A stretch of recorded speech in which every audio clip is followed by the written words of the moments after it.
नमस्कार मंडळी. आजच्या व्हिडिओमध्ये आपण पाहणार आहोत भारतीय महिलांच्या शरीरात प्रोटीनची कमी का असते, काय कारणे आहेत ते पाहूया. व्हिडिओ शेवटपर्यंत नक्की पहा.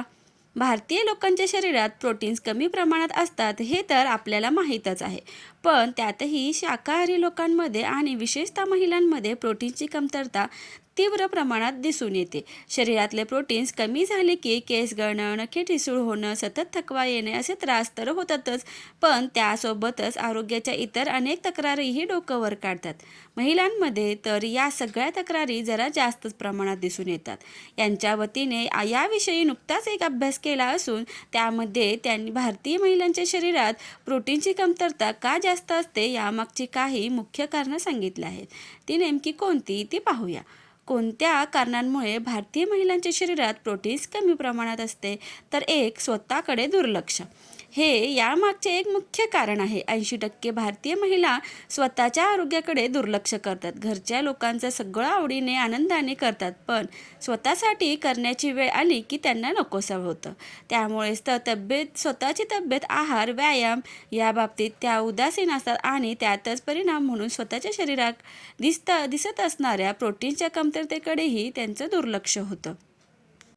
योग्य आहाराचा अभाव. घरातले सगळ्यांचं पोटभर जेवण झाल्यानंतर उरलं सुरलं खायचं असा भारतीय महिलांचा विचार असतो. त्यामुळे कधी त्यांना भाजी कोशिंबीर असते तर कधी नसते. सगळ्यांबरोबर स्वतःचं ताट वाढून घेत नाहीत. रोजच असं होत असं नाही, पण बहुतांश वेळा हे चित्र दिसून येतं. शिवाय सगळ्यांच्या झाल्यानंतर शेवटी जेवायचं, त्यामुळे मग जेवणाच्या वेळाही टळून गेलेल्या असतात. म्हणूनच योग्य वेळी योग्य आहार न घेतल्यानेही प्रोटीनची कमतरता वाढत जाते. तिसरे कारणंही महत्त्वाची आहेत. वयाच्या वेगवेगळ्या टप्प्यावर महिलांच्या शरीरात अनेक बदल होत असतात. प्रेग्नन्सी, बाळंतपण, ब्रेस्ट फिडिंग, कधी होणारे ॲबॉर्शन, मेनोपॉज अशा वेळी शरीरातले हार्मोन्सही बदलत जातात. या टप्प्यांवर शरीराला जास्त पौष्टिक पदार्थाची गरज असते. ती वेळोवेळी भागवली नाही तर प्रोटीनसोबतच इतरही कित्येक घटकांची कमतरता निर्माण होते. महिलांसाठी प्रथिनांचे मुख्य स्रोत.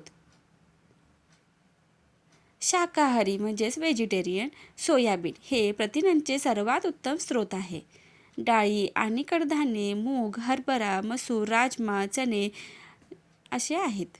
दुग्धजन्य पदार्थ. दूध, दही, पनीर, चीज. धान्ये.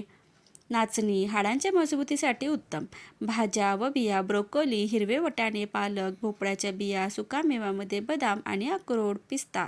मांसाहारीसाठी अंडी प्रथिनांचा सर्वात सोपा आणि चांगला स्रोत आहे. मासे, विशेषतः तेलकट मासे, चिकन आणि लाल मांस लोह आणि प्रथिनांनी समृद्ध आहे. महिलांनी रोजच्या आहारात काय घ्यावे? दररोजच्या जेवणात 1 वाटी डाळ, मोड आलेली कडधान्ये, दही किंवा पनीर याचा समावेश करावा. नाश्त्यामध्ये अंडी, भिजवलेले बदाम किंवा सोया उत्पादने घेणे प्रथिने वाढवण्यास मदत करते. माहिती आवडल्यास व्हिडिओला लाईक, शेअर आणि सबस्क्राईब करायला विसरू नका. आणि तुम्हीही स्वतःची काळजी घेता की नाही हे मला कॉमेंट करून नक्की सांगा. धन्यवाद.